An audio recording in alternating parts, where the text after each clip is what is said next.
संत जी प्रतिदिन जाते थे द्वार पर भिक्षा मांगने के लिए, और एक घर ऐसा था जहां रोज भिक्षाटन के लिए जाते थे। क्यों? क्योंकि वहां की माता बहुत ही अच्छे स्वभाव वाली थी। प्रतिदिन जैसे ही संत जी जाते और भिक्षाम देही कहते, उसके पहले ही द्वार खोल देती और प्रणाम करके मानो कि तैयार बैठी हुई थी भिक्षा लेकर के, जा करके उनके दान पात्र में भिक्षा डाल करके प्रणाम करके आ जाती थी। संत जी का हृदय लग गया था, विचार करते कि मानो मेरी स्वयं की माता ही है ये, कि पुत्र भूख से रोवे उसके पहले ही मां समझ लेती है कि मेरे लल्ला को भूख लगी होगी।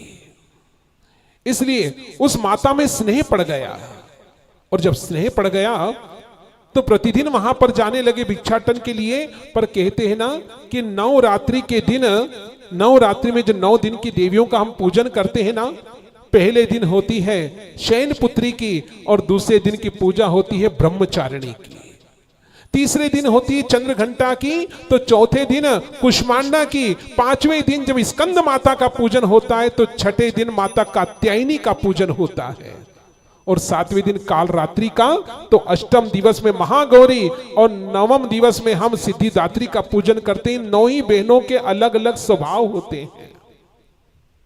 आज वही माता जो प्रसन्नचित्त रहा करती थी प्रतिदिन, आज पता नहीं क्या बात हो गई, घर में कलह हो गया।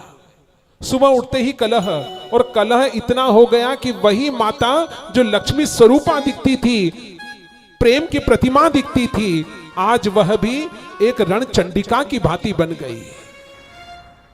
संत जी को आज पहली बार 3 बार बोलना पड़ा, भिक्षाम देही मां, माता भिक्षाम देही। 3 बार कहने के बाद भी क्रोधातुर होकर के जब नहीं सुना, तब उनके पतिदेव ने कहा कि देख, आज सुबह सुबह तूने महाभारत छेड़ दी है इस घर के अंदर, तो आज तो दिन भर ना तो खाने को मिलेगा ना पीने को। पर वो संत जी देख तुझे बार बार पुकार रहे, जा कुछ दे करके आ।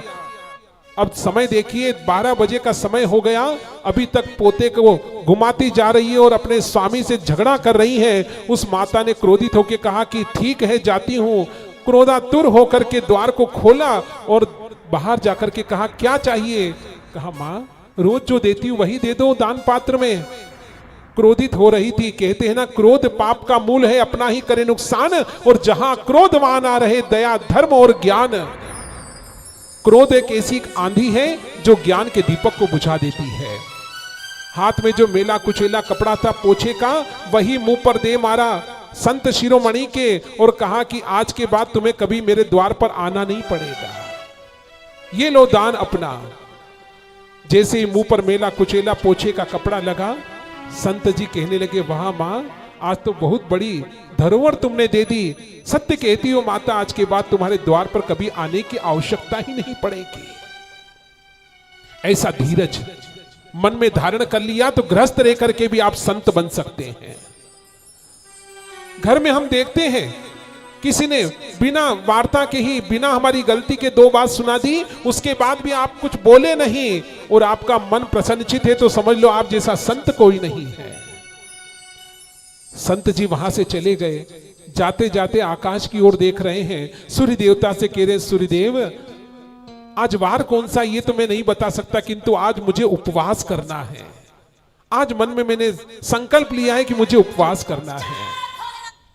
स्नान करने के लिए पुनः गंगा जी के तट पर पहुंचे संत शिरोमणि। स्नान करने के बाद धो धो करके बार बार झकोल करके उस वस्त्र को स्वच्छ कर दिया, उसकी माटी को सारा निकाल दिया। उसके बाद अपनी कुटिया के आंगन में उसको सुखा दिया।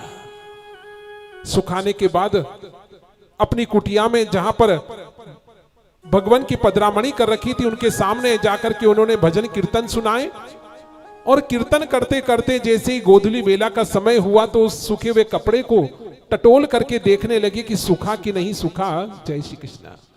जैसे ही देखा कि सूख गया है, तब उसको भगवान के सामने बैठ करके लंबी लंबी लीरियां उसकी फाड़ने लगे और उसकी बत्ती मेड़ करके उन्होंने जितनी भी बत्तियां बनी, लीरियां बनी, उतनी बत्तियां बनाई और जितनी बत्तियां बनी उतने दीपक संजोए हैं। दीपक संजो करके अपने घर के आंगन में जला दिए और परमात्मा से निवेदन करने लगे, भगवान से प्रार्थना करने लगे।